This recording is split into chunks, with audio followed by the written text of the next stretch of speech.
She talks about the Horizon Academy, 3 years earlier when she was nearly 16.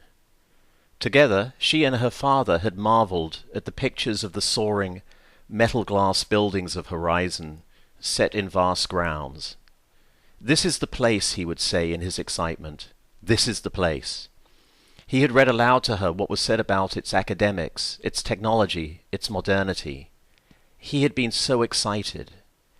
Become a leader in the world, he had told her, not a follower. Her father was always in sunshine. Not like her, I observe. She could turn from sunshine to overcast in a moment. And in this sunshine he would paint in words how he saw the world magnificently changing around them, a marvel, a golden age, the new technologies that nobody could have imagined, capabilities he couldn't start to appreciate, breakthroughs in medicine, new knowledge, even if it was knowledge he could never himself even partially understand. Diseases eliminated. Soon there would be an abundance of energy and water, soon an end to poverty and war. It'll all be different, he had told her, soon, very soon.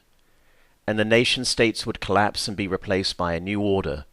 In his vision, a universal alliance, dedicated to making the world a final utopia. The way he saw it, the universal alliance was being hatched carefully and intelligently. There were great people working every day on developing its principles and operations, recruiting leaders, amassing a treasury, buying up companies, striking quiet deals. Even though he couldn't ever figure out where exactly it was that the Universal Alliance was coming into existence. For a while he had been convinced it would be in Paris or Versailles, and that had changed to Brussels, then New York. She had suggested it might all be taking place on some new colony on the moon, and he would laugh at that outlandish concept. Somehow her father had concluded that Horizon was part of the future Universal Alliance. It fit into his puzzle as the training ground for its leaders. He knew something important would happen for Columbia at Horizon.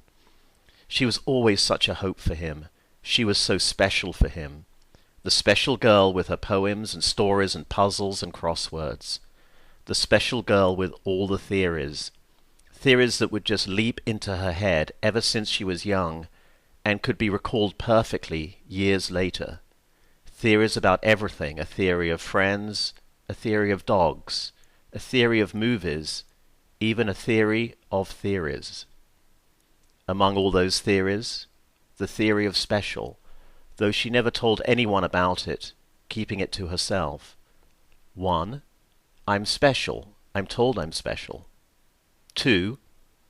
Everyone's special. I'm told everyone's special. 3. Therefore nobody is special, not even me. The Horizon Academy. This is the place, he tells her. This is the place for my special girl. And then she had won the scholarship there.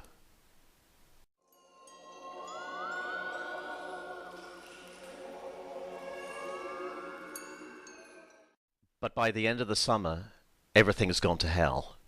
She's half orphaned, or partly orphaned, or effectively orphaned. There's a dictionary word for everything, she complains to the machine, sometimes 5 or 10 or 50 words for something that's of no use to anyone or anything, but there's no word for her situation.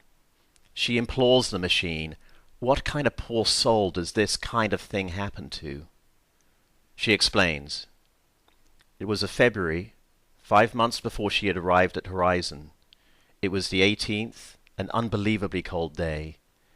She had come back to the house, and there they were, her father and mother, asleep in their chairs in the family room, except they weren't asleep. And she had smelt something indefinably wrong in the air.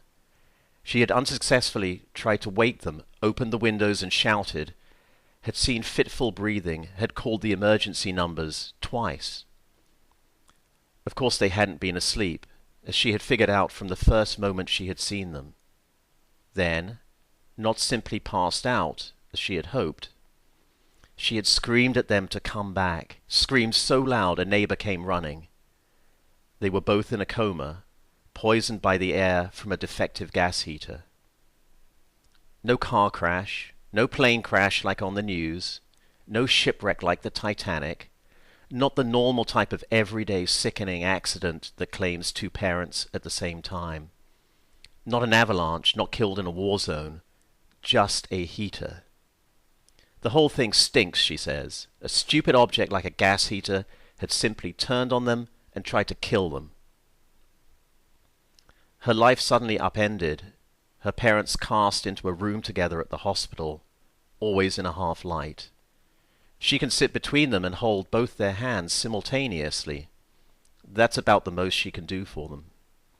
All there is to do is wait for the blink of an eye, a cough, the spasm of a finger, as the monitors to which they're both attached flicker and chime to confirm life. Nothing changes in the hospital, not from one week to the next, not in her parents' faces, not in the room. The doctors just tell her to wait. They're pathetic. They have absolutely no idea how to bring them back. She describes the hospital to the machine, a succession of disjointed and ugly images. The beds, the drips, the curtains, the mops, the revolting cafeteria, the sick on the wall, the dirty taxis late at night, back from the hospital to Uncle Simon's house at Malwood, where she now lives. Malwood. Nobody chooses to live in Malwood. It's for those people who have run out of options, or who had none to begin with. Her mother only got out of there by marrying her father, but now, in an astonishingly grim generational turn of fortune, she's back at the bottom. Her parents had lived in Manor Park, only 6 miles away from Malwood, but it could just as well have been 1,000. Manor Park has large houses with manicured yards and 2 or 3 cars outside, trees along the streets, parks. Malwood has abandoned factories, houses rotted like teeth, pocked roads. Few shops, mostly fast food, check cashing, alcohol. You couldn't buy a fresh vegetable in Malwood if you wanted to. And Uncle Simon, a wasted half copy of his sister, her mother. With money, he could have been handsome, maybe, but without that, life has worn his face down into folds and scars and pits. His hands are all bone, paint flecks and dirty fingernails from mixing paint at the hardware store. Matthew, his son, will go that way too, in time. Right now he's overweight from bad food, listless from his failure at school.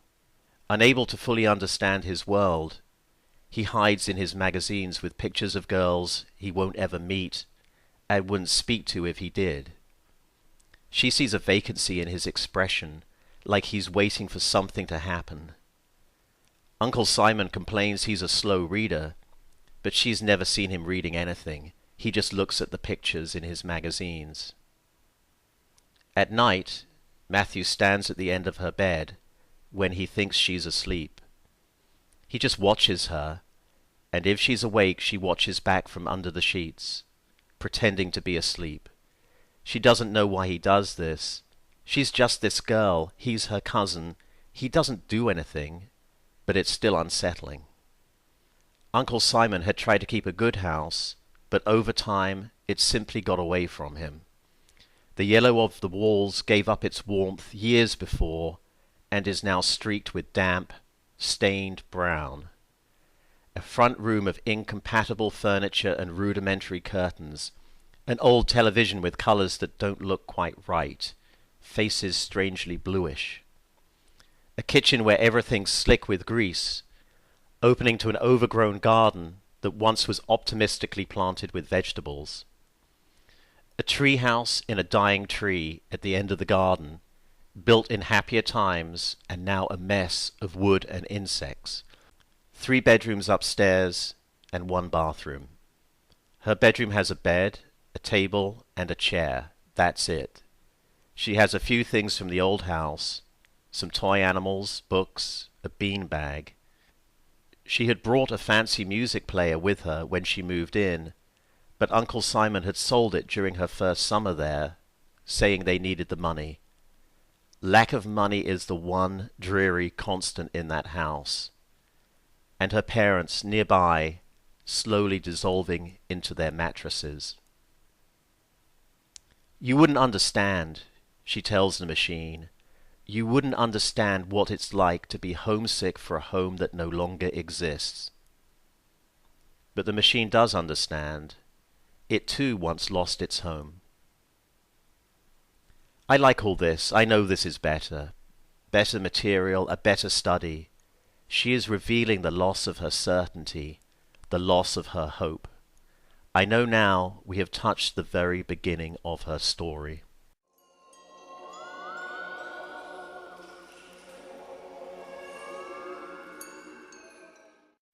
Every day, the awful prospect of leaving for Horizon draws closer.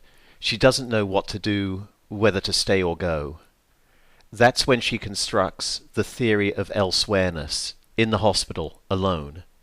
It reconciles everything. It helps her understand her world. She has no doubts about it. The theory of Elsewhereness. 1.